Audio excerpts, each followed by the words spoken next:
আসসালামু আলাইকুম। আমি দীর্ঘদিন থেকে এখানে দেখতেছি কয়েক বছর থেকে এই যে নদীটা এই বরাবর ছিল, দীর্ঘদিন থেকে এই নদীটা ভেঙে গেছে। গত বছর থেকে এখানে ছিল বাজার ছিল, এই নদী ভাঙেনে এই বাজারটা ওই পাশে উঠেছে বাজারটা শুধু নদী ভাঙানোর জন্য। আবার এখানে কৃষি আবাদ দেখে নেই যে কাছারের উপরে কৃষি আবাদ, আমি জানি না এই কৃষি আবাদ যদি এইভাবে নদী ভেঙে যায় সামনেবার এইভাবে কি ধান আবাদ করতে পারবে না পারবে না। যদি না পারে তাহলে আমাদের কৃষি লোকগুলা যে দরিদ্র এলাকার লোকগুলো আছে তারা কিভাবে বাঁচবে। আমি স্থানীয় লোকের কাছ থেকে এখানে কিছু কথা শুনবো। আমি এখন দাঁড়িয়ে আছি নারায়ণপুর যে চর অঞ্চল আছে আনা যেখানে আছে সেটা এক কোনায় দাঁড়িয়ে আছি। এখানে এই কাহিনী আর কি। আসসালামু আলাইকুম। ওয়ালাইকুম সালাম। আসসালামু আলাইকুম। ওয়ালাইকুম আসসালাম। ভাইজান, যে আপনাকে আপনার মাধ্যমে থেকে আমরা একটু বলতে চাই যে এই যে ফসলি মাঠ দেখতেছেন এরকম অনেক পুরাতন জায়গা, এখানে অনেক উন্নয়ন হইতো। এই কারণ এর মধ্যে আবার দুইটা গ্রাম আমাদের এখানে নদীর বুকে বিলীন হয়ে যায়।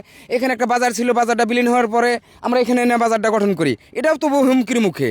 এই যে ফসল দেখতেছেন ফসল নদীর কাছের উপরে, এইরকম সোনাদারি সম্পদ যদি এটা নদীর বুকে বিলীন হয়ে যায়, আমাদের মতো অসহায় গরিব মানুষ আপাত বসত না করতে পারলে আমার ভীষণ কষ্ট হয়ে যাবে।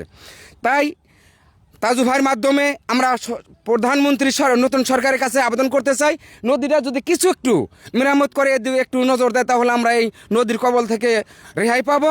এবং এই যে সরকারি প্রাথমিক একটা বিদ্যালয় আছে এবং এখানে একটা ক্লিনিক আছে, এগুলো আমরা নদীর বিলীনের মুখে মানে কি হুমকির মুখে আছে, এগুলো যদি রক্ষা হয় তাহলে আমরা এখানে চর এলাকাবাসী আমরা দুর্ভিক্ষ এলাকার লোক একটু শান্তিতে বসবাস করতে পারবো আর কি। আসলে যে আমাদের যে চর অঞ্চলগুলো আছে এখানে অনেক ধরনের কমিটি আছে চর অঞ্চল নিয়ে। চর উন্নয়ন কমিটিগুলা যদি আমাদের চর অঞ্চলগুলো আসলে চেক দেয় না, এগুলো চেক দিয়ে যদি বিভিন্ন ধরনের এগুলো দরখাস্ত জমা দিত, আমি আশা করি চর অঞ্চলগুলো এগিয়ে যাবে। আমি নতুন সরকারকে বারবার বলি এই যে নদীগুলো এখানে ব্লক দিয়ে এবং বস্তা দিয়ে এগুলো যদি বাঁধা হয় আমার কৃষি আবাদ এখানে অনেক বেঁচে যাবে। সামনেবার ইনশাআল্লাহ ধান কাটতে পারবে। আর যদি এগুলো ব্লক দিয়ে না বাঁধা হয় আমি আশা করি এখানে কৃষি আবাদ হবে না, আবার পাশাপাশি শিক্ষার হার কমে যাবে। আবার মানুষ এই পার থেকে আবার ওই পারে যাইতে হয়, আবার এই পার থেকে এই পারে যাইতে হয়, এবং গরু ছাগল ইত্যাদি ইত্যাদি মানুষও সাঁতার কাটে ওই পারে যাইতে হয়, শুধু একটা ব্রিজ না দেখাতে। নতুন সরকারের কাছ থেকে আবারও বলি একটা দাবি, আপনি একটা ব্রিজ দেন অতি তাড়াতাড়ি নদীগুলা, তাহলে শহর এবং চর অঞ্চল ঝিলমিল শহরও হবে আমাদের। ওই যে দেখেন একটা লোগো আসতেছে, এইভাবে আমরা শহরে যাই আমরা। ধন্যবাদ।